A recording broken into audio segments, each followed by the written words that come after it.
Thanks for tuning in to this special episode of Howe's Things, a podcast from the David A. Howe Public Library, recorded right here in Wellsville, New York, and in Marshall, Michigan, because it's Christmas. It's the Cozy Bros Christmas number 4, and I'm here with my pal, Beau Hutchings. Beau, welcome back. Hey, Merry Christmas. Merry Christmas to you. How's it going? Are you feeling festive? I'm feeling very festive, and I'm surprised this is only our 4th. Well, it's the 4th on Howe's Things, but you and me and Eric did 2, and then you did one. You did one where we didn't talk about a Christmas book. We just talked about favorite Christmas things. So this is your 7th consecutive year. Okay, that makes sense then. Yeah, 7 years. Can you believe it? No, I can't. And that is a tricky title, Cozy Bros, because my name is Beau. So I would think you were going to say it right. Cozy Beau, Cozy Bros. Cozy Beau, bro. Yeah. And now, longtime listeners might remember this, but for those of you who don't, Beau and I did meet in a Christmas musical. And that's the musical Mimi in St. Louis, where I played John Truitt. And Beau, you were, remind me? Sydney Purvis. Sydney Purvis, that's right. And halfway through the production, Beau vanished and went to Alaska, and then he came back. And then we did Fiddler on the Roof together. Boom. What a trajectory. I know. We did Fiddler after Meet Me in St. Louis, is that right? We did. We did. No, it was like right after. Yeah. We didn't know each other that well during Meet Me in St. Louis because I took off midway during the rehearsal process, 3 weeks in southern Alaska. Came back. I was doing music rehearsals in the van in Alaska, so I was prepared to jump right in. Yeah. And then I think it was pretty organic. Was it after Act 1 closer, or was it after Act? I very poorly sang "You Are for Loving," and then you guys walked on, and we crossed. We shook hands. Listen, that show had me in tears, and that's not even an exaggeration because the music was so high, and I couldn't. I might be able to do it now, but at that point in my life, 17, I couldn't do it. So it was very stressful. You acted the heck out of it. You danced the heck out of it. Thank you. I thought you sounded great. I didn't know. I learned the music in a van in Alaska. So I was just trying to find my herb. So I didn't know what you said.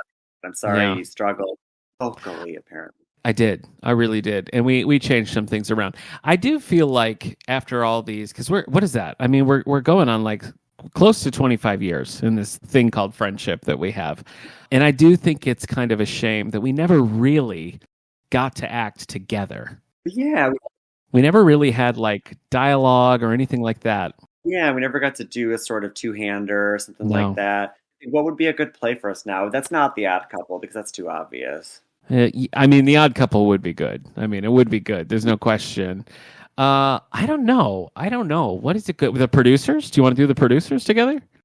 Oh, that would be a blast. Yeah, actually, that's a really good one. Okay. All right. Bialystok and Bloom. Yeah. Yeah. Who's who? Who plays? I'm Bloom. Okay. All right. I can accept that. Yeah. Okay. I'll be Bialystok. Sure. Why not? Yeah. Why not? I'm a tapper, baby. That's true. I do know that. Just for memory. Speaking of Gene Wilder movies, I just watched Wonka with Timothée Chalamet, and boy, was that bad.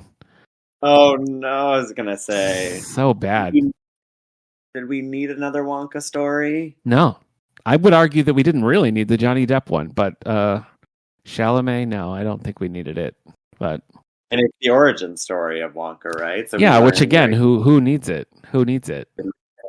But did you learn where the Oompa Loompas came from? Because am I correct that you do? You're right. Hugh Grant is an Oompa Loompa, and we find a little bit about that. Yep. Did we need that? Did we need Hugh Grant as an Oompa? No, we didn't. But we got it. You know, this sounds an awful lot like a bookmark. So why don't we do it? Let's open up our books and see where our bookmarks are at.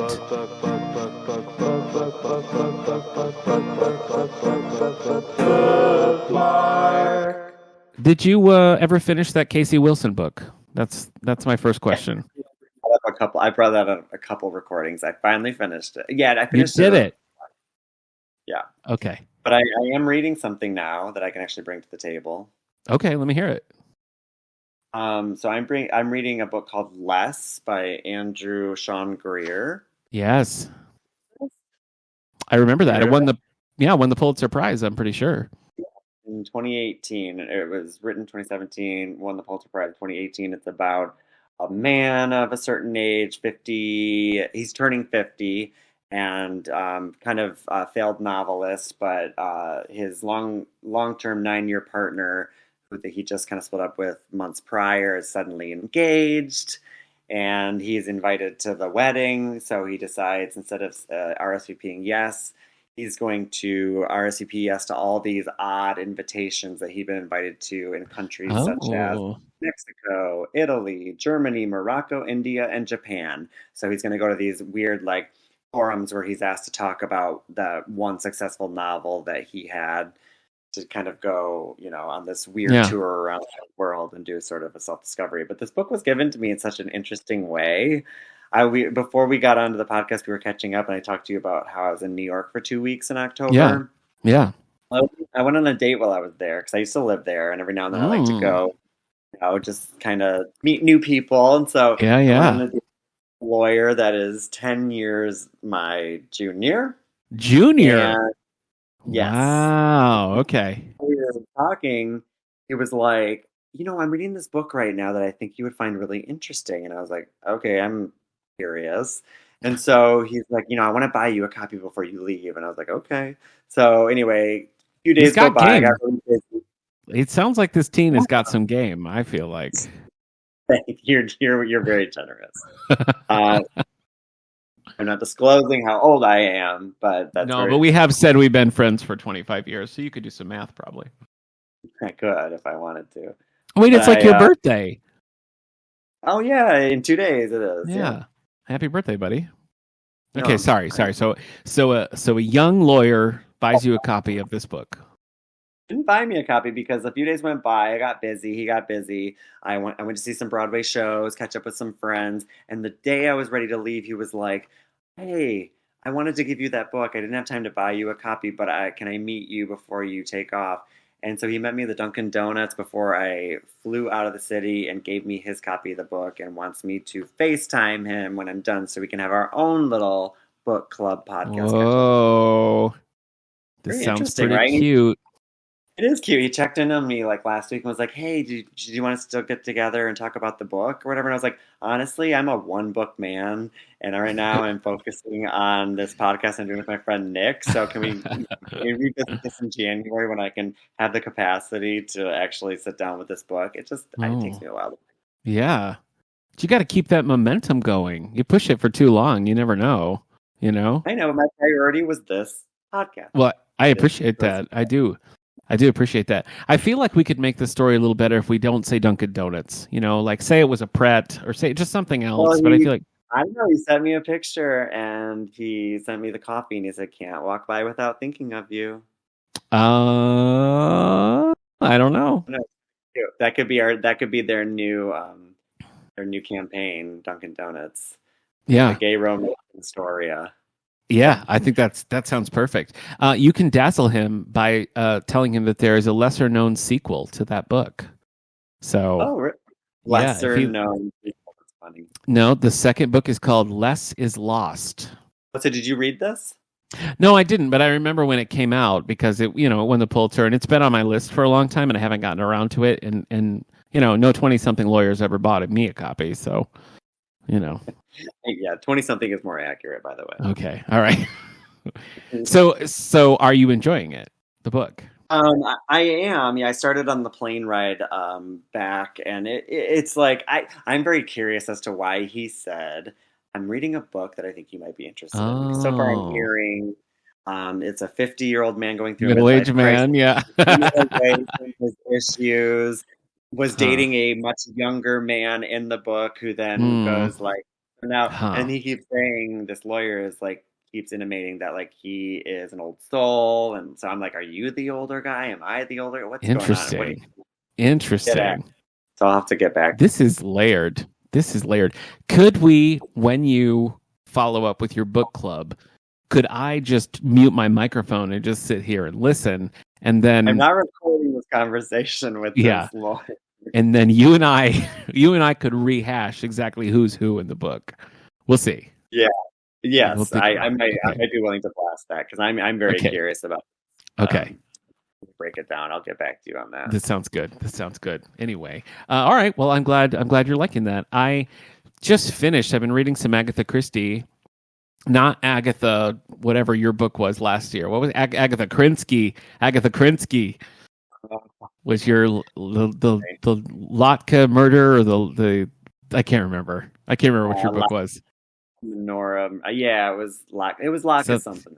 Something about Lotkas. Anyway, I just finished Agatha Christie's Tommy and Tuppence series, which is kind of fun. She wrote it. The first book she wrote in like 1925, and the last one was the last book she ever wrote in the mid 70s. So the series is only 5 books, and it spans 50 years of her writing career, which is kind of interesting because you see the characters at different stages in life, and you see Agatha Christie at different stages in her writing. Not so great at the end there. Postern of Fate is her final book, and it's not great. Is it always following the same detective? Well, the main characters in this are Tommy and Tuppence. Like, they're their own little thing. Her main recurring players are Miss Marple, Poirot, and then you have these smaller ones like Tommy and Tuppence and like Sergeant Battle and things like that. Those are smaller series, but like Poirot and Miss Marple probably have, I don't know, a good 20 books to them. Are they always the same age in these books? No, that's the interesting thing about Tommy and Tuppence. Like Miss Marple and Poirot do kind of stay the same, but Tommy and Tuppence start out like as teenagers, and in this last book they're like 80. So it really kind of follows. Yeah, it's unique. It's interesting. There was a book that I read called Christmas, Cocoa, and a Corpse by Maddie Day, and it was initially the book that I thought that we would talk about today, but I finished it. It just didn't give me enough. So you changed your book? I changed my book. Yeah.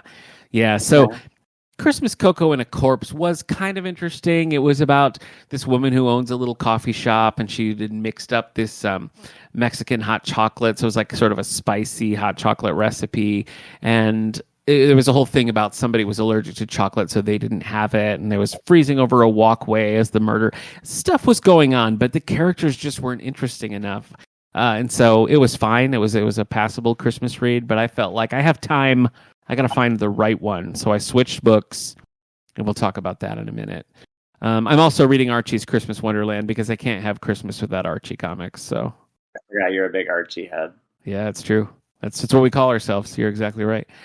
Are you watching anything good? Have you watched White Christmas yet? I know that's like an annual. That's Christmas Eve, right? You're a Christmas Eve.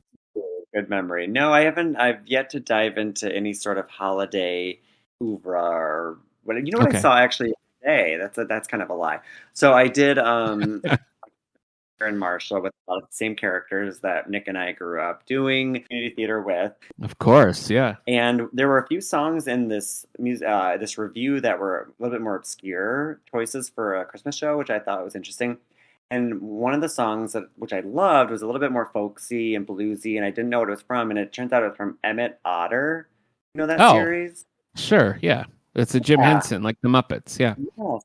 It was in like 1980 or something like that. And so we were at a cast party at Joan Saber's house. And somebody's floating back, I'm sure, when I say that name. Yeah, it sure does.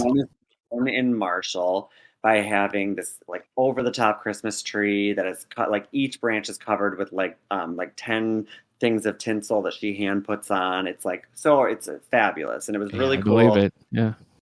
Room where it happened with the tree. And we were there, and it was like the guests were kind of filing out, and it was just like a core 5 or 6 of us left. And Deb Culver, who directed and produced this production I was in, she's the one who brought Emmett Otter to the review, and she's like, let's watch Emmett Otter. So we all sat there and watched Emmett Otter, and I loved it. It was such a sweet movie. Great music by Paul something. I can't remember. Oh, probably Paul Williams. Paul Williams did a lot of Muppet stuff, so. And it was so that's kind of become a holiday movie. Oh. Yeah. So when I was a kid and like watching that on TV and stuff, Kermit the Frog was in it. Like it started with, oh, was he? Okay. And then for a long time, like when Disney and the Muppets kind of separated, the Kermit stuff wasn't part of it, and maybe they put it back in. But there's a blooper reel for that that's so funny. I don't know if you watched that. She told me about it. I need to watch it. So you do have to watch the blooper reel. There's a whole thing where they're trying to roll this drum, and it keeps like running into the Muppets and going in the wrong direction, and they just keep like the Muppets keep commenting on what's happening. It's very funny. So yeah, that's a good one. Yeah. What about you? Are you watching? Yeah, I just watched one with Robbie Amell and Leighton Meester called Xmas, and it was about this family who was like kind of close with their son's ex, and when he says he can't come for Christmas, they invite the ex to come because she doesn't have family, and then he does come for Christmas, and now it's like, oh, my ex is here for Christmas, and it was so funny, like it cracked me up. My wife was like, we got to watch this every year. Really? Yeah. When did you say it was made? Oh, now it's new, 2023. Okay, that's a good suggestion. I'll look into that for when I wrap my presents. That's my other. I like to watch a new Christmas thing when I wrap my presents. Oh, that's a good idea. I also, for here in the library on our show, But Have You Tried? Allie, who's a teen librarian here, suggested that I watch The Princess Switch with Vanessa Hudgens. So I did watch that, but I didn't like it. So it does not sound like your Uber. I can't recommend it. But I did watch a movie with Al Pacino and Greta Gerwig, and it was about an actor who's past his prime going slowly insane. So that sounds way more up your alley. Yeah. So it was, I finished it and I was like, gosh, that was depressing. But what a weird pairing, Greta Gerwig and Al Pacino, you know? Yeah. What was that movie called? The Humbling. No, I can't recall. But did you see Barbie? No, I didn't see Barbie. My wife went, and then so I was like, I guess I have to go by myself or something, and I haven't watched it yet. So yeah, well, you should get to it before the awards. I guess so. Happen. Yeah, she went. It was they did like a sister thing. She went with her two sisters, and they went and saw it and everything. And I didn't get you too far away. I don't have any friends local to go watch it with. So what are you gonna do? Guess what's coming? Oh, what? Mean Girls. Oh, I remember watching that in theaters so clearly. Yeah. With me, yeah. I know. We had a great time. I did see the tour of Mean Girls when it came to Shays here in Buffalo, and it was really cool. Did you like it? Yeah, I did. It was like the staging was so cool, like their use of screens and like pulling different. It was a very like a technically impressive show, and I like the music too. But I thought just from a production standpoint, it was really interesting to see in that space. Well, the movie that's coming out in January is the musical version of it, obviously. Yeah, and it's still but it's interesting because like I think most of the previews they've released don't show any singing or dancing. So no. It looks like it's like I wonder what that sort of effect is that because people are more willing to come to a regular movie than a movie musical, but they're trying to surprise people. I mean, there's a lot of music in it. So I was not prepared for how much Wonka was a musical. Like I assumed there'd be some music in it, but it's like a musical, and I don't think any of the trailers show that either. No, there's like a couple dance numbers that feel sort of My Fair Lady-esque, like take me to the church on time. It's sort of, I don't know, this Wonka just felt so auto-tuned. It just felt really like, what are we even doing at this point? You know, like I just don't. Anything real in this movie? I know. Yeah, who would we needed a Daniel Radcliffe as Wonka. That would have worked. So he's busy. Yeah, I heard. Yeah. Anything else on your watching list that you're enjoying at the moment? I did watch White Lotus. You recommended White Lotus last time, and I watched it. What did you think? I loved the first season, and then we don't have HBO Max right now, so I haven't watched the second season, but I loved the first season. Oh, then I think you'll really love the second season, because that's where it really gets up. Yeah, I think that's what you said. You preferred the second, like, exponentially more, so. Yeah. I don't think I'm into any series that are worth noting right now. I'm just watching the reality trash. It's been so busy. So anything that I watch, I'm like in my Bravo reality shows right now. So I'm trying to catch up.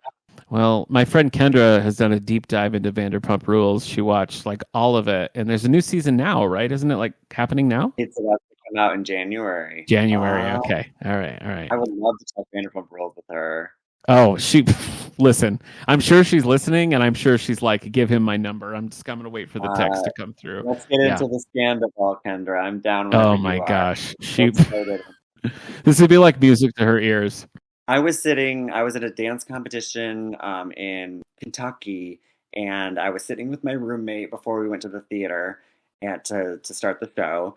And we were talking about Vanderpump Rules and the season, how good it was or whatever, And then all of a sudden, like 5 minutes later, I check my phone and I see that Tom cheated on Ariana with Raquel. No. Showed him. Our mouths dropped, and I was like, this is going to be huge.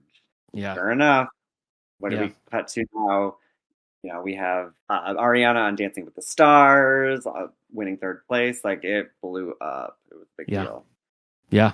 Are you caught up yourself by Kendra's podcast? I only hear bits and pieces of what Kendra says to me, so I feel like I do know. Like, I mostly know the shocking things. So I know little bits of it. You say Vanderpump Rules, I come running. Did you? All right, quick debrief on Vanderpump Rules, you guys. Go for it, and I'm just gonna soak it all up. How do you quickly debrief 10 seasons of drama? I don't think you can. Kendra, did you? What caused you to do this breakdown of Vanderpump Rules? I just kept seeing like trailers for it on like Instagram and stuff, and I was like, I need to know what this is. And so I was working from home at the time, and so I just turned on season 1 and binged the whole thing. You went all the way from season 1 to where we're at today. I did, yes, and I managed to not get. Like, I didn't know anything about Scandival or what happened, and I managed to keep it that way the whole time. So when I got to that last episode of season 10, I was just like, my brain has exploded. Well, it's interesting, like, watching in that perspective is probably the right way to do it, but knowing, like, I dipped in and out for all those beginning seasons, but knowing I was really invested in the season as it was airing, and then watching the season with the lens of knowing that they were gaslighting Ariana this whole season into thinking like, everything's fine with your relationship, or maybe it's not so fine. You're the sex is bad. Like, they're trying to convince Ariana to break up with Tom, and watching them try to manipulate this person in that with that lens was like this great TV. Well, the editing is so good because they like, if you go back, they like pepper things in, like Lala's like, I saw Tom. But this person saw Tom out with this person doing this, and that's kind of weird. And then they just like leave that and don't come back to it. And then it all like hits the fan. Well, like the editors, like knowing that they have this footage too, are they just like tripping over each other to get to the library to be like, get to season 3, minute 12, we have that footage. Like, how do they keep track of all I this have stuff?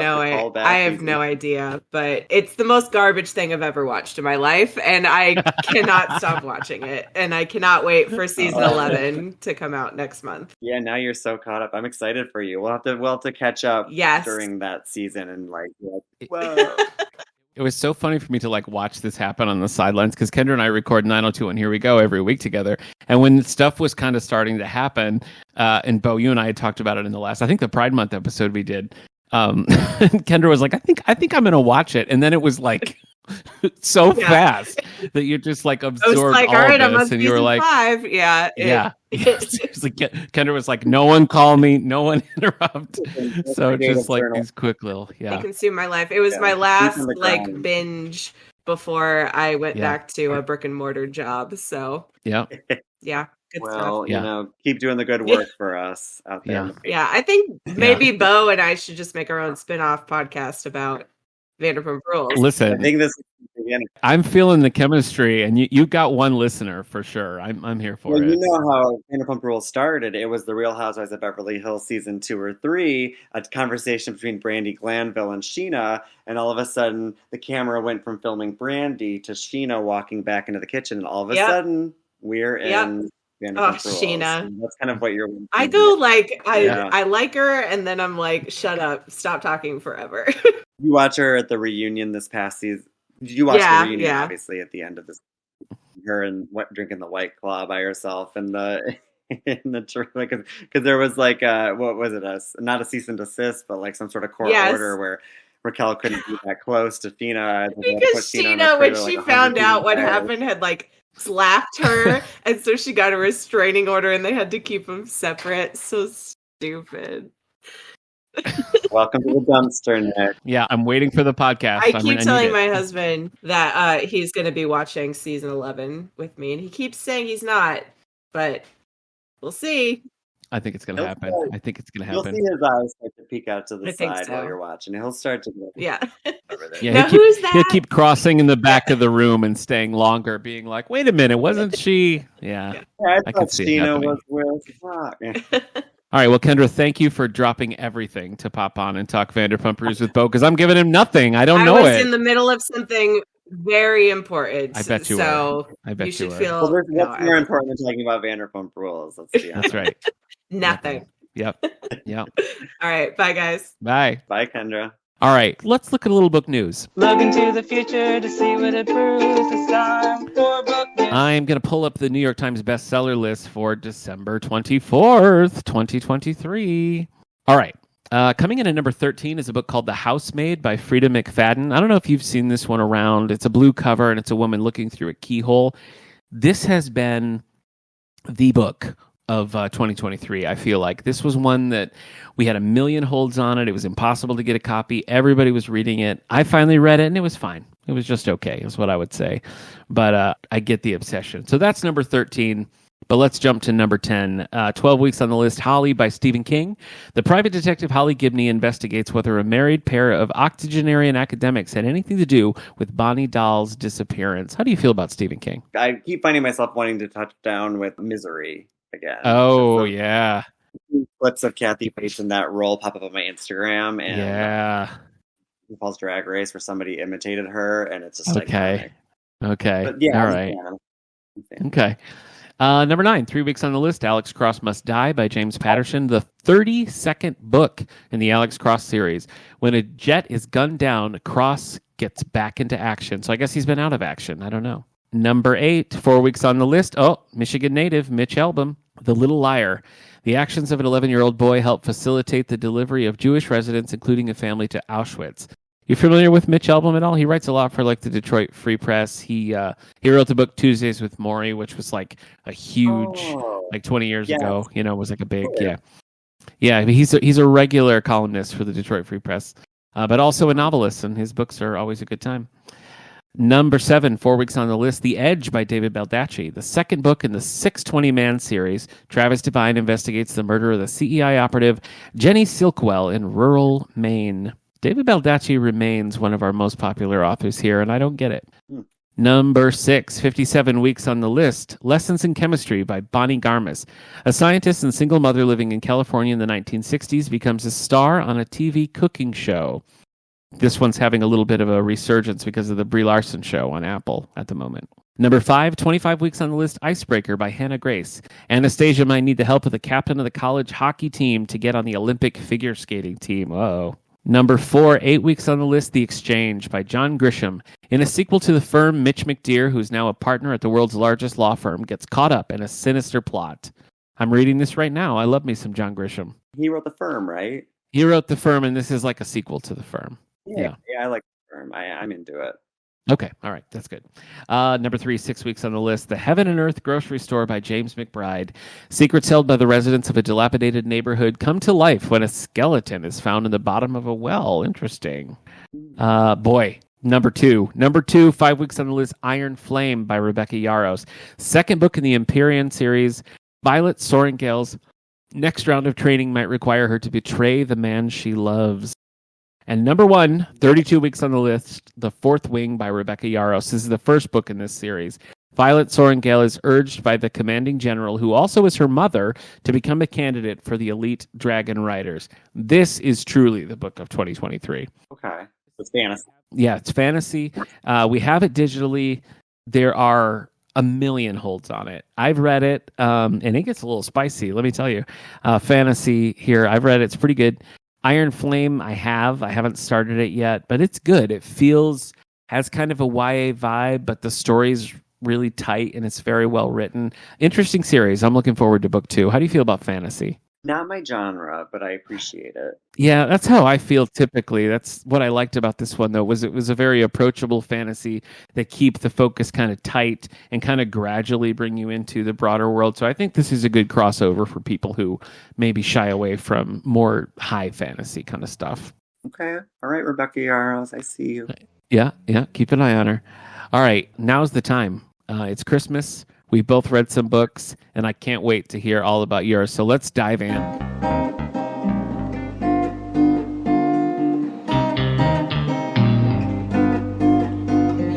Sexy new book club. Beau, what is your choice for Christmas book 2023? And I don't know, listeners. I don't know what he picked. I don't know anything about it. So I ended up reading How Aunt Tilly Stole Christmas, A Wicked Witches of the Midwest short. But I never read that, right? I don't think so. That's not familiar to me. Well, I think what it was is that I had come across this book a lot as I was kind of looking for other things. Yeah. And so I already kind of knew the log line and everything. It was written by Amanda M. Lee, and I looked back at my library from my Nook purchases in the past, and this one never came up. So the only reason I was like really intrigued is because look at that witch. Look at her. Wow. She's got some sass. Right? Yeah. Yeah. Image. Oh, Aunt Tilly Stole Christmas, but Aunt Tilly is not that witch, so it's confusing. No. Oh, okay. So who is that witch? Do you eventually figure out who it is, or is there nobody? Stock image of a sexy witch, which pulls readers like me in. Yeah, it worked. It worked on you. Got me. They got me. Okay. All right. So I went a little bit in the opposite direction.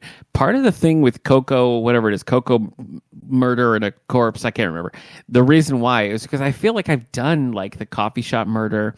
You know, like I did a couple of donut murders. I did the apple cider murder. I did several cats. Last year was also. So that's why I got confused about. We're starting to cross. We're crossing into this territory. Exactly. We need to keep a good record. Yeah. And so one thing that I've never done before, and not even not done in this podcast, never in my life, have I read a Christmas Western. And that's why here I have read Father Goose by Jodie Thomas. Terrible name for this book. There's one reference, and I'm like, okay, that's why they called it Father Goose.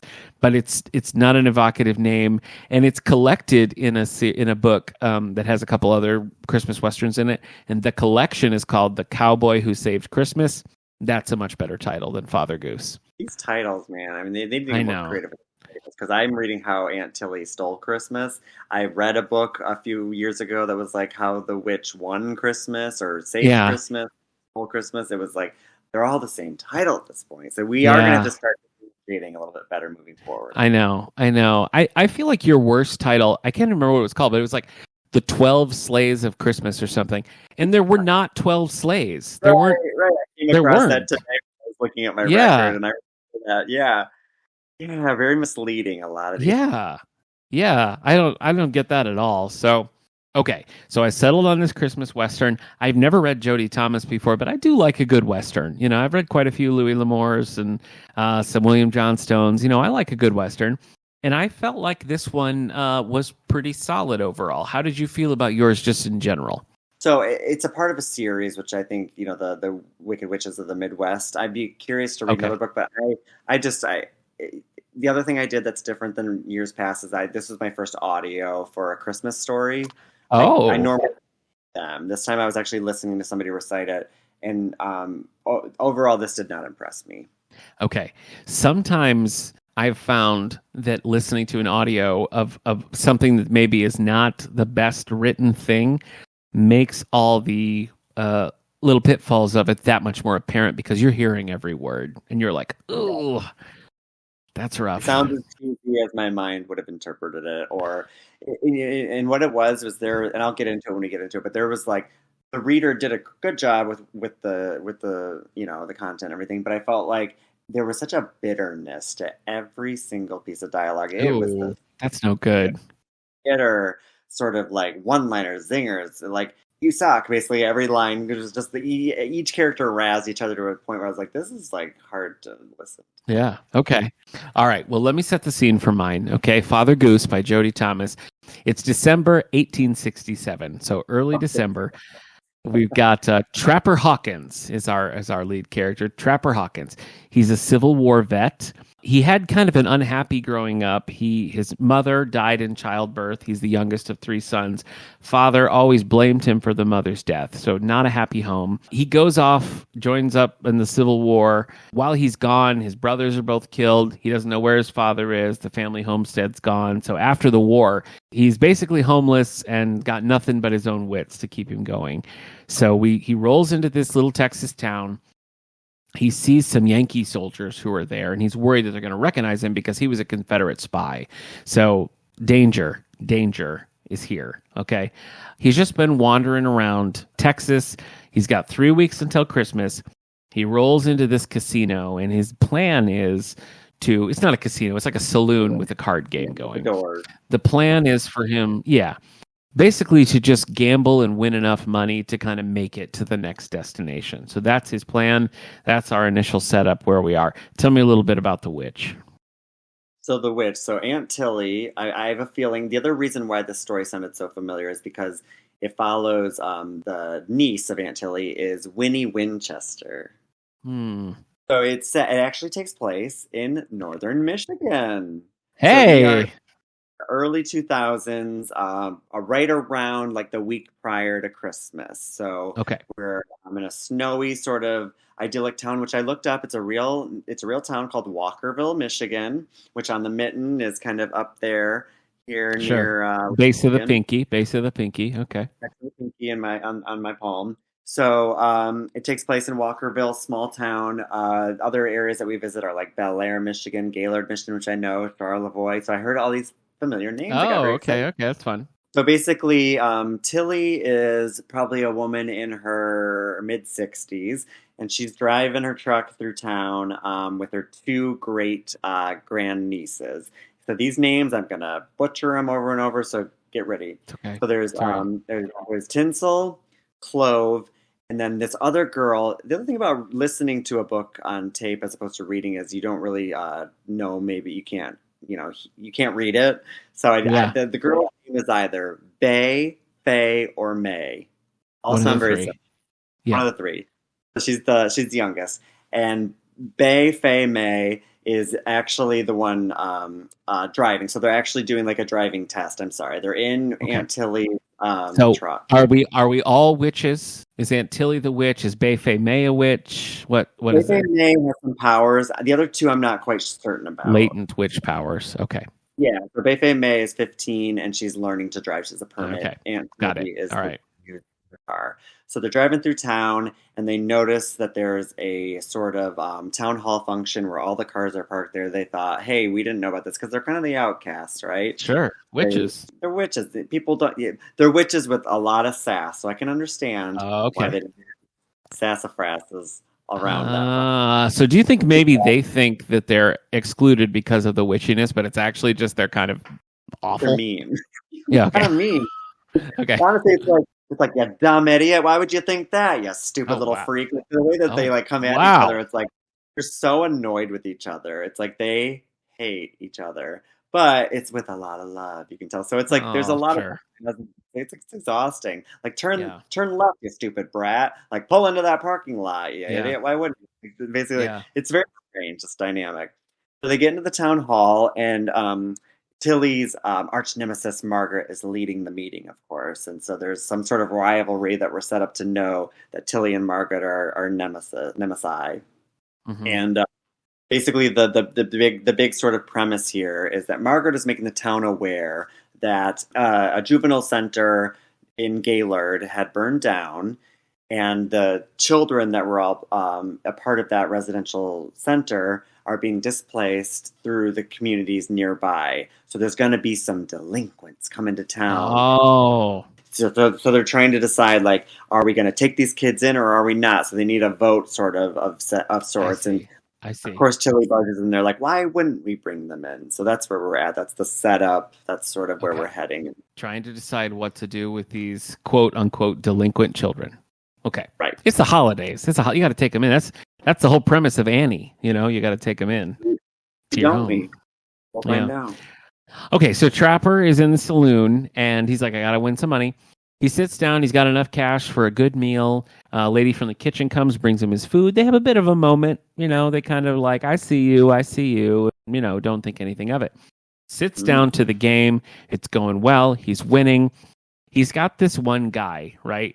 This one guy is like, look, man, I'm out of cash, but I'm delivering this load to Dallas, and I will let you continue to deliver this load for me, and you can keep all the money, and you'll be set for life. All you got to do is get this thing to Dallas. So he's basically like, I bet, and if I lose, you can take over my job and this huge payday that's awaiting in Dallas. And so Trapper's like, okay, yeah, whatever, let's do it. So Trapper wins.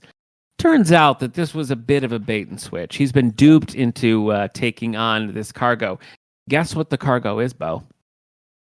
It's going to Dallas, so I'm going to guess cowboy boots. No, it is 5 spoiled rich girls. Oh, my goodness. Children ranging in age from 13 to 4. And their father is very demanding. They must be home by Christmas.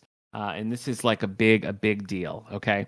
So he's going to get the girls there. This is his winnings, and the father's going to pay him a ton of money if he can get them there by Christmas.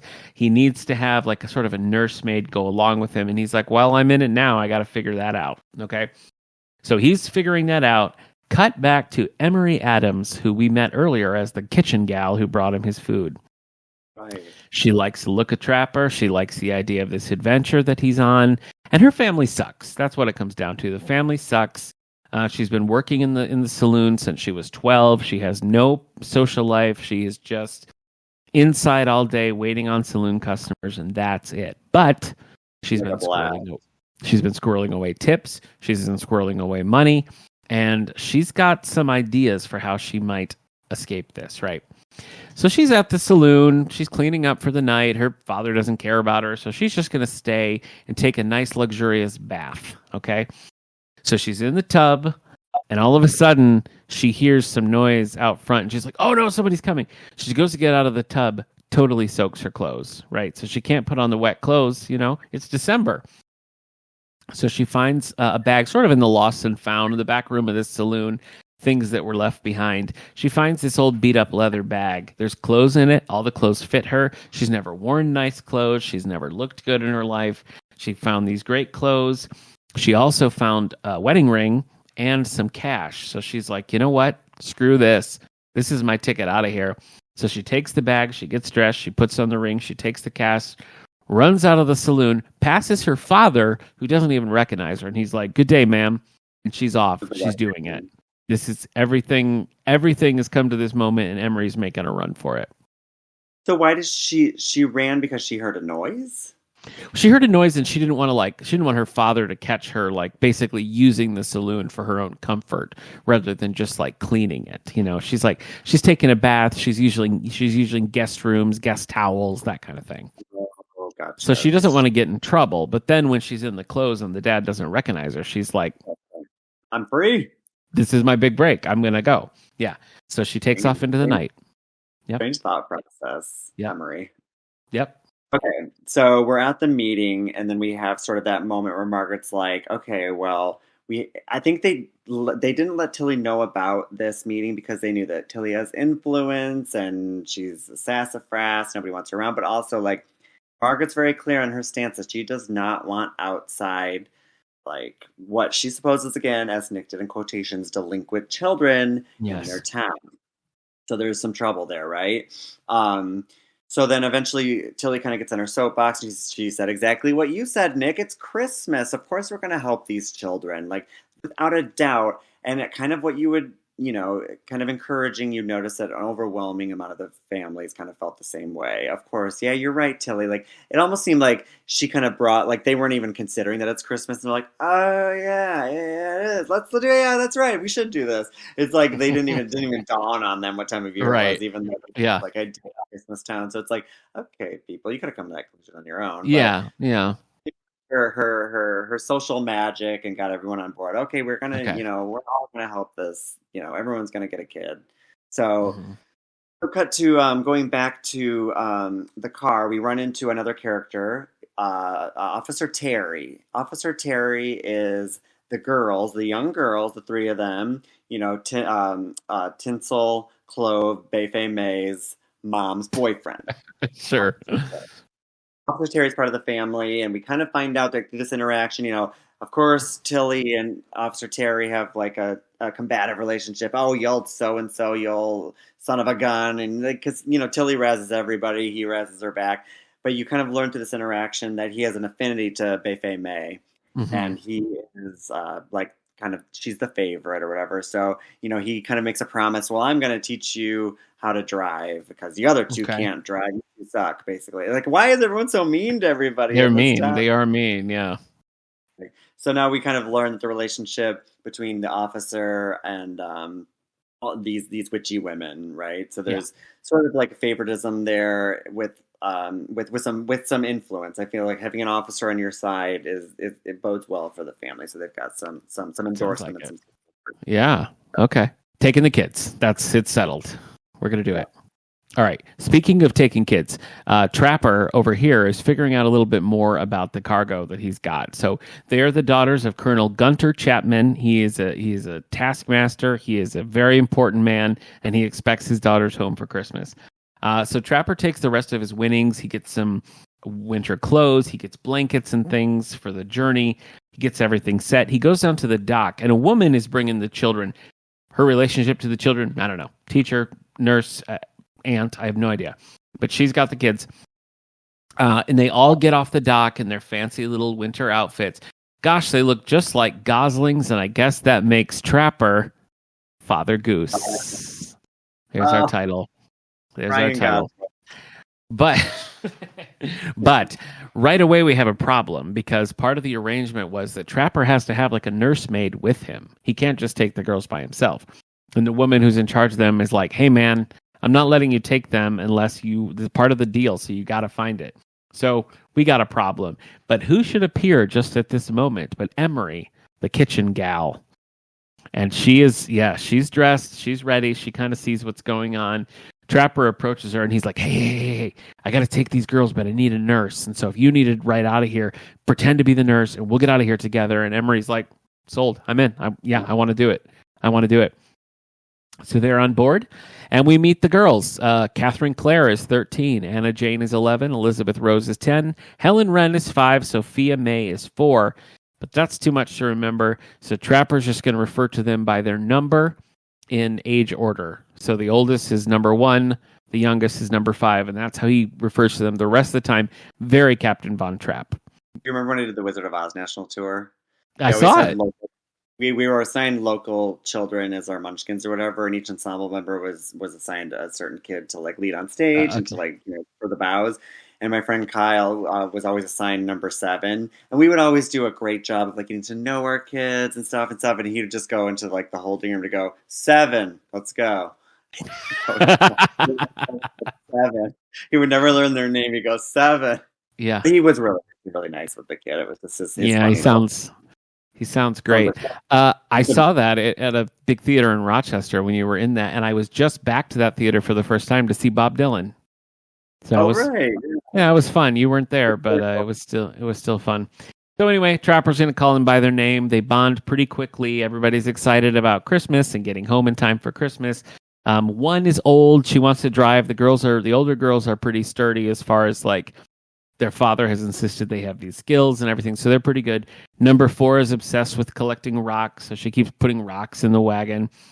They all have to pee. So they make a little stop. And M is so appreciative that she gives Trapper a little kiss on the cheek. And that gets some wheels turning. And we'll pause for now. A married woman got that right. Yeah, she's a widow. She's pretending to be a widow. Oh, okay. Gotcha. She's Good still catch. wearing the ring. Good catch. She is pretending to be a widow. Okay. So in Walkerville, after we met Officer Terry, we go back to the house to Winnie. Winnie Winchester is the niece, who I feel like is probably a bigger presence in some of the other stories of the Wicked Witch of the Midwest series. Okay.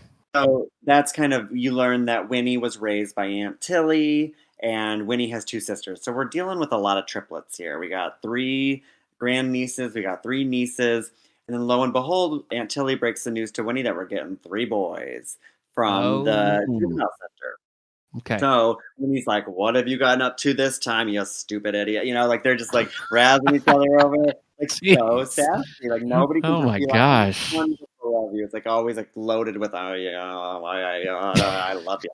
It's like it's like the honeymooners. You're watching the honeymooners. Exactly. And like, listening to that person like dictate it, like they were putting sass in their voices. Like this is like being at like a family function. I was like, maybe that's what Michiganders actually are. They are really sarcastic. Maybe. Anyway, so we learned that they're going to get 3 young boys, brothers from this center. And so the next couple days, they arrive by a social worker, and we meet David, Michael, and Andrew. And you they intimate that they are 3 black young men, and that's not the standard demographic in this town of Walkerville. I see. It's becoming a bit of a loaded that's another element of Margaret's perhaps perception. Okay. So what I found interesting about this book as I'm reading it, it's like I work for an organization, Start Commonwealth, which works with at-risk youth and also has like a residential treatment center for at-risk youth. So I was very interested in sort of that like kind of world that I work in, and then reading about like social services and stuff. But then was that just a coincidence, or is that why you picked this? No, it was all a coincidence. Okay. Not only in Michigan, but it also kind of deals with like at-risk youth. Yeah.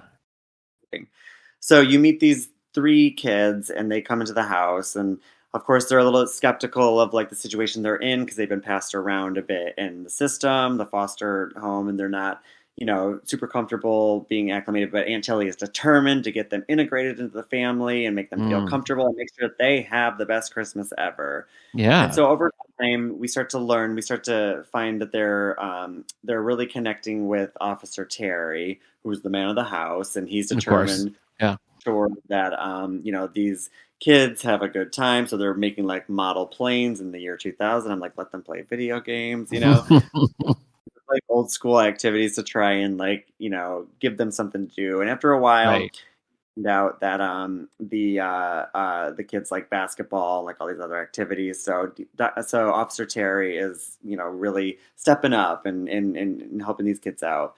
So meanwhile, in the middle of the night, somehow inexplicably, Winnie or Aunt Tilly gets woken up. And one of the grandnieces, I can't remember which one, it's either Tinsel, Clove, or Bay May, let Winnie know there has been tragedy in the town of Walkerville. Lo and behold, the house has burnt down. Oh my gosh. So all of a sudden, a house in their hometown has burnt to the ground. It's probably these delinquents. Well, I don't know. Okay. All right. Okay. Well, back on the old trail here on the ride to Dallas, Emery's feeling she's cautiously optimistic. She's feeling good. She's worried that her father's going to track her down. She's worried the Trapper's going to realize that she's just a lady from the kitchen and she's not, some well-to-do widow. So she's a little worried about that, but overall she's feeling pretty good. Trapper's kind of testing the girls and seeing like who's capable of what. Number 3, who's the middle girl, is riding the horse by herself, and then like it's going pretty well. He's trusting them a little bit more. They stop to fish and eat. Everything's good. But we're 2 weeks into this journey now, and the closer we get to Dallas, the more it's getting cold. We're getting some snow coming in. Trapper and Emery are kind of bonding a little bit. He mentions, hey, you gave me a kiss before, and that was fine. And so she gives him a little kiss on the cheek, and some stuff's going on. The storm hits. So rain is coming down, a little bit of snow. They work together to find shelter under some trees. But Emery takes off the fancy dress because remember, she stole these clothes, the only clothes that she has. Okay. So she's in, like cowboy underwear. So like, long bloomers and, but she gets caught in the rain, and Trapper notices, and he's like, ooh, this is the prettiest woman I've ever seen. And this is so scandalized, but I can't look away. Woman in this wagon.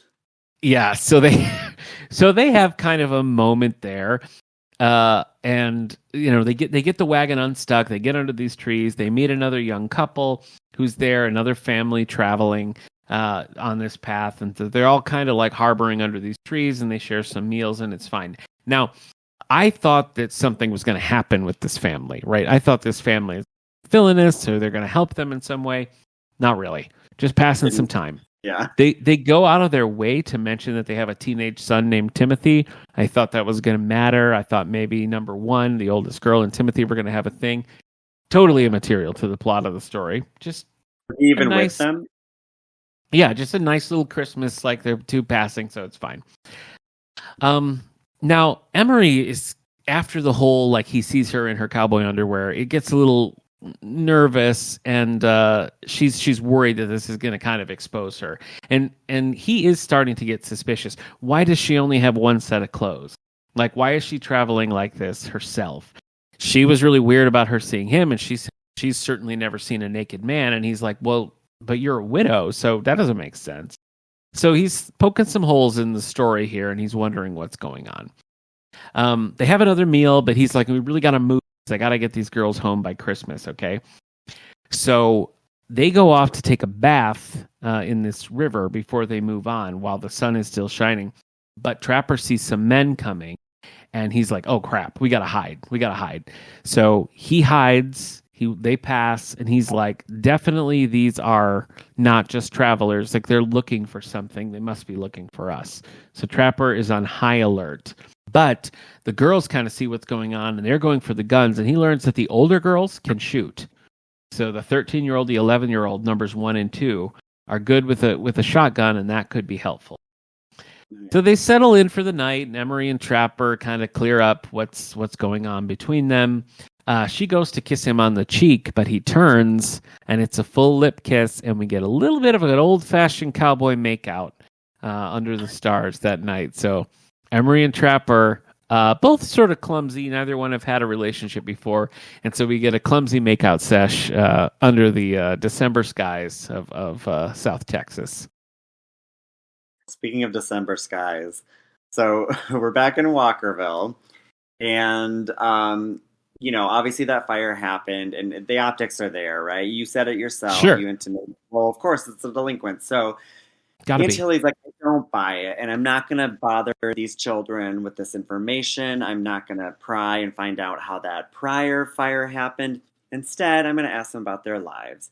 And so she starts to learn a little bit more about their lives and where they came from. Their mother died, and their father is more or less just a deadbeat, doesn't want them. So they had a bit of a relationship with their uncle. So she's like, okay, well, that's some information I got there. So basically, Tilly's like, I'm going to ignore this fire in the town, and I'm going to go find out about this uncle. So she gets the girls, she gets Fei May, Clove, and Tinsel into the truck, and they're heading up to like the next town, which has like the social services. So they're trying to figure out sort of what they can do to get these kids kind of like reunited with their uncle. And this lady is just like, she's not helping at all. She's like, you think that we want? She's like, why do you think we can help just these 3 kids? There are 500 kids in this county that are displaced. Why are we going to give these kids special attention? That's not how the system works. So they kind of go into like social service systems and how it's just not possible. It's like you can't play favorites. Okay. You thought Tilly was sassy before. She is like letting have turn up that sass. Yeah. Finally, they decide to use their magic powers. Finally, and so somehow I think it's Fei May or something like that. She has a way of like sneaking in like an invisibility sense and going behind the counter and getting the uncle's file. They actually like obtain. Oh. Okay, now we have his contact information. Yeah. Let's go.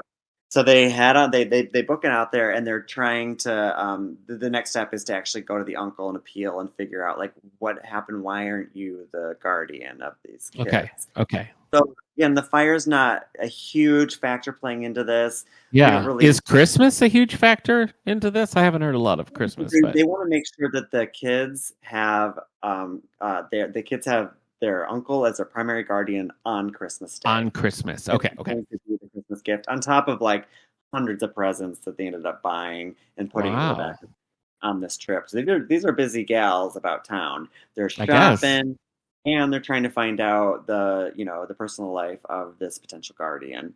So they've got a mission. So the next step is to go find the uncle. All right, so we got about 9 days left on this trip. This is what Trapper is estimating. 9 days to Dallas. That should get us there by Christmas. Everything's good.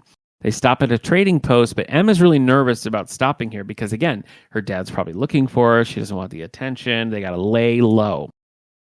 Then we do this whole thing about number 3. The middle girl has cut her hair really short, and she doesn't want to wear a dress. She wants to wear like Levi's and a work shirt. And there's a whole like, well, I don't know if your father will like that. And she had been confused for a boy in a dress, and she just wants to dress how she feels. I thought this was going to be a thing. I thought they were doing something with this. There was going to be some like reckoning with the father. It goes nowhere. So do with that what you will. They get a new bonnet for number 5. They get a leather rock bag for the one who's collecting the rocks. They get new riding gloves for the oldest one. So it's going nice. We're having a nice little, it's kind of like Christmas gifts. We have a little bit more kissing, and they're pretty hot for each other by this point. They're hot to trot, and I don't mean the horses. We get some new horses, though. We get some new clothes, and we're ready to go. Making good progress, but Trapper's still worried about that gang that he saw driving through. Like, he knows that they're looking for somebody, and they've got this, potentially, some money to be made here. So he's really nervous about it. Snow is coming down hard, so they find this ravine, and they set up camp. And it's too cold for Trapper to sleep outside of the wagon, so he better sleep inside with them. So the girls all fall asleep, but Emery and Trapper are awake, and it gets PG-13, I'm going to say. I mean, some PG-13 action. Sloppy cowboy kissing? Yes, some sloppy cowboy kissing, some sloppy cowboy fondling. It's escalating. So the next morning, Trapper's like, well, I better go, see what's going on, see what's around here. So he's walking along. He's a pretty good distance from the wagon by this point, and he gets jumped, and he's out cold. So he wakes up. He's tied up. They're like, where's the wagon? Where's the party you're traveling with? And he's kind of led them astray, right? Turns out they want the girls for ransom, and they're like, listen, man, we'll let you go. We just want to ransom these girls. Just tell us where they are. We'll give you a cut. You can get out of here. He's not going to do it, obviously, and he's got to fight these guys. He's decided that's what's going to happen. Well, back at the wagon, Emery's woken up. Trapper's gone. Something weird is going on. Midnight, the horse that Trapper had, has come back, but he's injured. He's got a rope lead around his neck, and the girls are like, no way. Trapper would never do this to this horse. So something is wrong. So it's decided that Emery is going to stay with the little girls, and the older girls are going to pack some heat, and they're going to go rescue Trapper. Go, girls. Go. Go. So we're driving up north. We're going even more northern Michigan, heading up to the Charlevoix area, which is north of Gaylord, where that center was. I've spent some time in Charlevoix, yeah. Beautiful. So the uncle lives there, and they knock on his door and are basically like, let's cut to the chase, okay? We got your nephews. Why don't you want them? And he's like, it's not like that. Like, I wanted the kids, but my brother, who's a deadbeat, is out in Vegas as a dealer. He's an alcoholic. And he has to sign off on me being the guardian, and he won't sign the papers. Uh-oh. So it's like there has to be some sort of like legitimate, handoff and like paperwork filed, and it's like it's not happening. So it's like, oh my God, okay, well, these kids love you. They want to be with you. You want to be with them. Like, we got to make this happen. So then Aunt Tilly remembers, like, I'm friends with the lawyer. Or not the lawyer, sorry, not even the lawyer. Not my lawyer, not my 10-year junior lawyer. No, not him. The lawyer on the brain. No, the judge, of course. There you go. So there you go. She cuts back to a memory of, like, when she obtained her nieces legally. It's like, oh, yeah, he helped me get my nieces, so he'll help me. Okay. So naturally, it's like, okay, we can get the lawyer, but we can get the judge to do the paperwork, but we still have to get the dad to sign off. Like, that has to be a step. So basically what happens is we have the conflict of getting the dad to sign the paper, but we also have that fire that burned down. So as we're driving, burned down that house. So as we're driving down Main Street again from Charlevoix to go back home, there's more cars in the parking lot. Oh. Meeting that we weren't told about. Turn left, you stupid idiot. We get parking over the curb this time. Yeah, and of course. Gary's like, where's the fire? He's like, I didn't know there was a meeting. You can't have a meeting apparently in this town without letting everybody know. Yeah, apparently. Who do you think is leading this meeting? Margaret, the nemesis. So basically what it's coming down to is there's a house that burned down. So who do you think did it? Margaret's trying to get the town to get rid of all these delinquent kids because they're burning down the houses. Sure. But wait, Officer Terry steps up. He says, hold up. What's this you said about the kids burning down the house? Well, the kids that burnt down their detention center are burning down houses in town. No, that was an electrical fire. I have the paper right here. Oh. Foul play. There was no expedient used. This was electrical fire. And so then Tilly says, oh, that's interesting. Why did you think these kids burnt down the house? Is it because you're racist? And Margaret's Oh, I know. There's a lot of like things in this book where I'm like, wow, this is white here all over it. And so now Tilly thinks Margaret as a racist, and she's like, "Is that what you need? Do you need this blast in the news that we are a racist town?" Da da da. And so basically, Margaret's like, "All right, we'll let it go." So the fire thing, that's all resolved. Margaret's put at bay. Tilly did it again. She saved the day again because she's the well-meaning witch with a lot of sass, white savior. Her terrible attitude finally won out. So now we got that taken care of. So now the kids can stay in town. One battle down. Now we got to get the dad to sign the paper. Right. Okay. So Trapper is trapped. He's tied up, right? And he's sort of like, okay, well, maybe I will come with you. Let's talk. He's just buying time, blah, blah, blah. He sees the girls coming, and then he realizes, I can signal them with their numbers, right? So he's like, all right, if you want me to join the gang, I've got 3 rules that you have to follow. And I can't remember what they are, but he's like, number 1, do this. Number 2, do this. Number 3, do this. Well, shots ring out. The girls fire when they're called. The guys guarding Trapper go down. Nobody's killed. It's just, it's flesh wounds, it's grazes. People are fine. So it turns out the girls come in and they untie him and they're like, oh my gosh, this is the foreman from my father's ranch. Like, we know him. Foreman's out for some cash. He's going to ransom these girls. He knew they were coming. He knew where they were coming from. So this is like a whole thing. This is like a sting operation, right? So back at the wagon, we've got going in, and this has been a recurring thing that the girls have to go to the bathroom. The girls have to go to the bathroom. So finally he buys a chamber pot at that trading post, right? So the little girls and Emery are in this wagon. Well, the guys start converging on them. Remember how number 4 has been collecting rocks this whole time? We start just hoofing rocks at these guys, right? And the other one takes this chamber pot that they needed, cracks one over the head with it. So he's covered in chamber pot drippings, and I apologize for the choice of the word dripping, but they're both down. So now they're like, well, these guys need to come to justice. So they tie them up and they pack them in the wagon, and they make their way the rest of the way to the Chapman farm. So they get to Chapman land. Now they're on the father's land, but they're still 2 days away from the house. So Trapper is in bad shape. He's got broken ribs. He's got several injuries, and a party comes out to meet them. And the girls are like, wait, it's us. Take us back to the farm. So they get back to the homestead, and it's Christmas Eve, baby. They've done it. They made it on time. So the father's kind of like, great, my girls are here. And they're like, no, we're not coming in. We're not doing it. So you take care of Trapper. You take care of Midnight the horse. You take care of Emery. Like, it's that. Father's very impressed that the girls are standing up to him and being tough because that's what he wanted. And so he's going to take care of the help as well. Oh, my goodness. So is that the end of it? No, you got a little more. Okay. Wow. Okay, so a good lesson there, use the chamber pot. Mm-hmm. So we're going to have to figure out a way. How are we going to get to that dad, right? He's in Vegas. Yeah. I thought he was an uncle. They have to get the dad to sign the paperwork so we can get this all... Okay, I'm with you. Okay. We need to get the dad to sign the paperwork so the uncle can be the primary guardian. So the uncle, got it. Okay, I'm with you. Yeah, it's Christmas Eve. So basically they remember, oh my God, we're witches.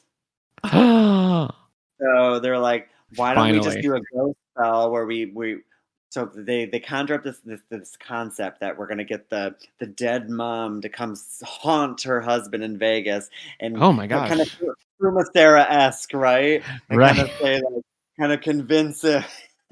It's Grandma Title. Yeah. No! What? We have this this concocted plan where we're gonna get because they can see ghosts, but they have to like work their magic so a human can see a ghost. So they're gonna have the mom scare the dad into signing the paperwork over. Okay. So all of a sudden, and then it cuts to the next paragraph. 2 hours later, we come out laughing. Did you see the part where she slapped him in the face? So basically, they don't show it actually happening. They just talk about it in the read paragraph. So okay. He signed the paperwork. So now they can go to the judge and say, we have everything ready. And that judge, when she knocks on the door, of course remembers Aunt Tilly, has a semi-miss to her, but is still a bit of a stickler, a bit prickly, right? So they have nothing but cold, hard facts. They have signed paperwork. Can this get done tonight? It's Christmas Eve. It's Christmas Eve. Come on, you have to do this for us. And he just cannot resist Fei Mei and her sweet face. That is always that's always the secret weapon. So they need no magic. They just need to see 3 sweet faces and sour Aunt Tilly.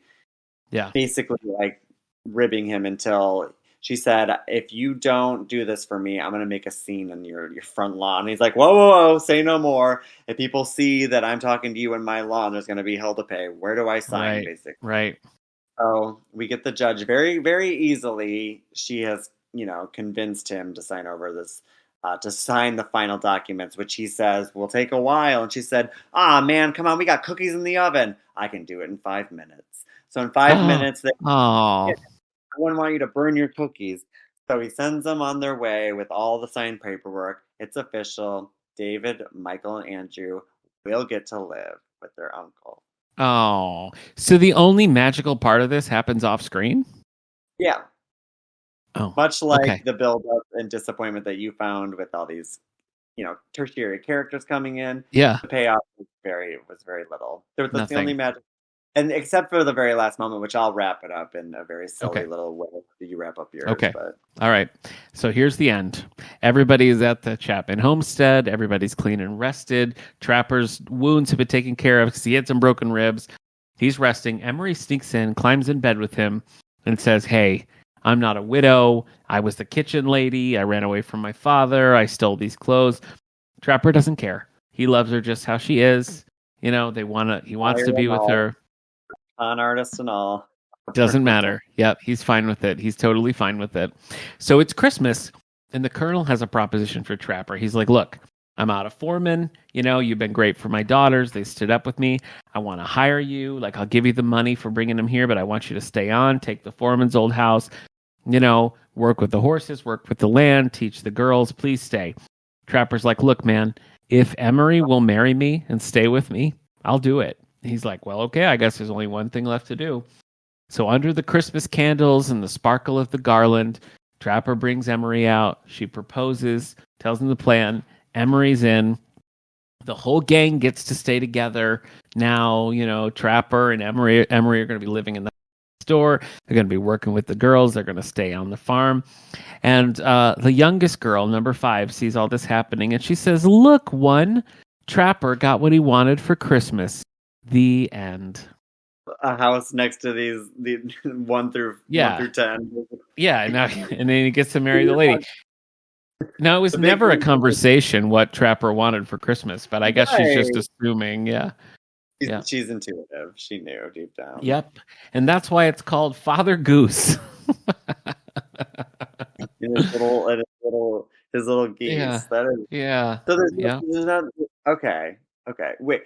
Remind me the Gosling thing again. There was a reference to Gosling. When they first got off the boat where he picked them up, they were in their little, sort of like white sailor outfit, kind of winter clothes. And he says, well, they look like a bunch of goslings. I guess that makes me Father Goose. That's it. So he's co-parenting with this man. Interesting. Yeah, exactly. And it's his con artist wife. Yeah. We got these criminals living next to us, kids. I know. Interesting. Okay.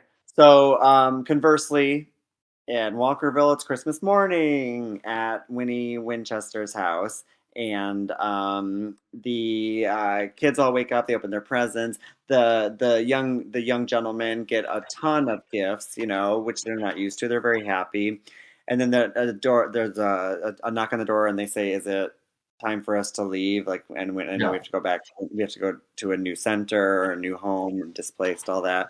And they say, "Why don't you answer the door and find out?"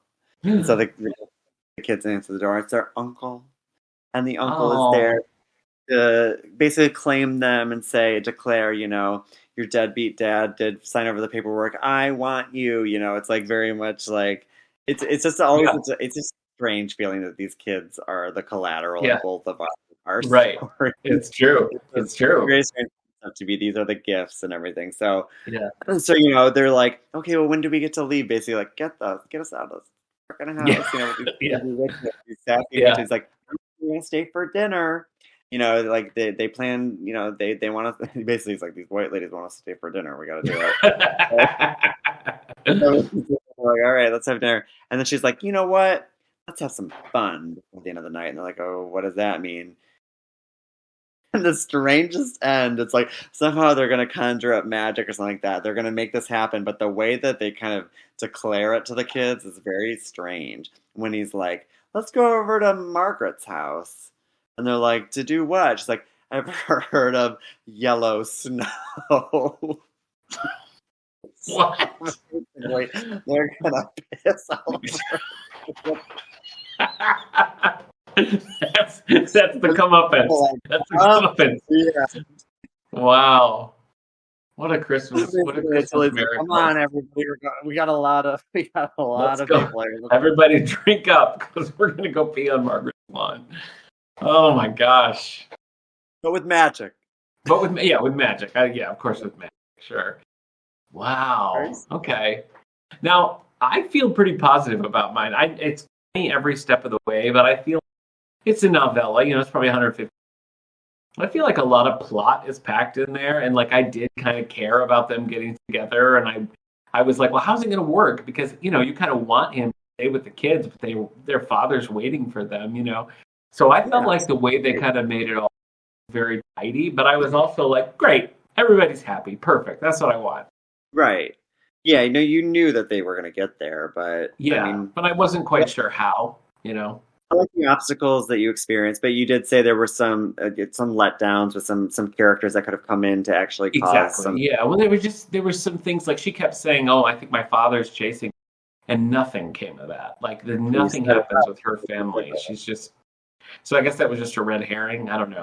And then in the end, they all get together and they go to that old foreman's house and they pee in the snow. No, you ever heard of yellow snow? That would be quite a coincidence if that happened. But no, I think overall, pretty satisfying Christmas Western. I feel pretty good about it. I think I win.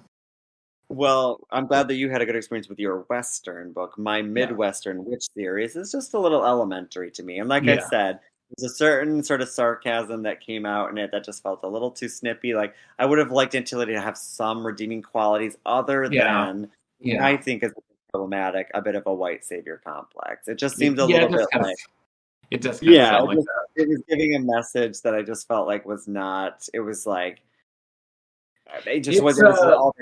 It's bold and maybe a bit misguided to introduce the concept of racial prejudice in this like Christmas short story that's not about that. Yeah, I think so. It was especially to have that like. We're gonna blast you as like a racist community and it's gonna be covered nationwide. It's like why are you using that as the scapegoat? You could have gotten so much more creative with the way to like the fire should have been started by Margaret or something like that and and she should have learned a lesson at the end, not to fear people that are different than you. She should have been, I'm gonna piss in your lawn. Yeah. And on top of all that. I think it's like they felt like they needed have another reason to be skeptical of these kids. So they were like, you know what? Let's pepper in some racism.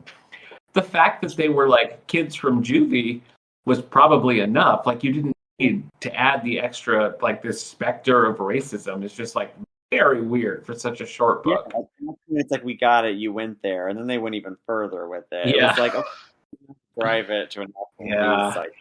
It became something that Me too. It was very strange, but I didn't check to see when it was written. But they like I said, they kind of mentioned early 2000s, so I need to check back on that. But overall, I hope I need to learn more about Aunt Tilly. She was just too sad. Kind of a different you can read the whole. I'll never get over that one you read about the witch that was more about ghosts, and there was like a bear living in their basement or something. That one. A lot of these witches have ghosts along with them. I'm noticing. Yeah. So that's some sort of theme in these cozy books. I think, next year, I don't know where I'm going to go with it, but I would get back to maybe like the sort of like the real murder mysteries. Those are always fun. I think you got to get away from the supernatural. It hasn't worked out. I know this was like a panic choice. Like I liked the sexy witch on the title, like the Aunt Tilly thing. There was the right length. It was a wild ride the last few days. I'll say that much. Does the sexy witch have like who is the sexy on the cover? We don't know. It's just the image that they're always throwing on the title or on the cover to draw people in. The sexy witch might have been Winnie, like the niece that's not much. She's foil in this, and she's more of like a constant in the house. She's always there. Where are you all sneaking off to? I think she's the sexy witch, but Aunt Tilly, it's intimated that she's not very attractive. They call her ugly a lot. Okay. So definitely not her. Definitely not her on the cover. Okay. I don't think so because they're like they'll always attack your looks in this book. Okay. They'll go for the low hanging fruit. Nobody's safe. Well, I think we learned a lot about Christmas and about ourselves tonight. Always fun to talk to you. Can't wait to see what we're going to read next Christmas. I assume you're down for a Pride Month book club in June? Always. You know what? Maybe we could pull double duty and read less. Oh. I'm just saying, you know what I mean? Two birds. Meet me where I'm at, please, with these books. Exactly. I appreciate you having me back each year for these chats. I love it. Absolutely. The fans demand it. And I do expect to be updated on the progress with the young lawyer and the book club. Whether on mic or off, but I do need to know. It might be off mic conversation, but okay. For our Patreon subscribers, they can go and listen to the for all my fans out there. Yeah, that's right. All of my fans. That's what it's for. Mm-hmm. Yeah. Well, hey, just be sure not to eat yellow snow. I'll watch out for that. And if you ever are in a position where you're gambling and the pot includes a potential for money where you have to deliver a package, just be aware that it might be 5 children. Just be careful. I got my hands full with just me, so yeah, I fold. I fold is what you say in that situation. Yeah, thank you. All right. Well, Merry Christmas. Happy birthday, my friend. Thank you. Merry Christmas to you and to all. A good night.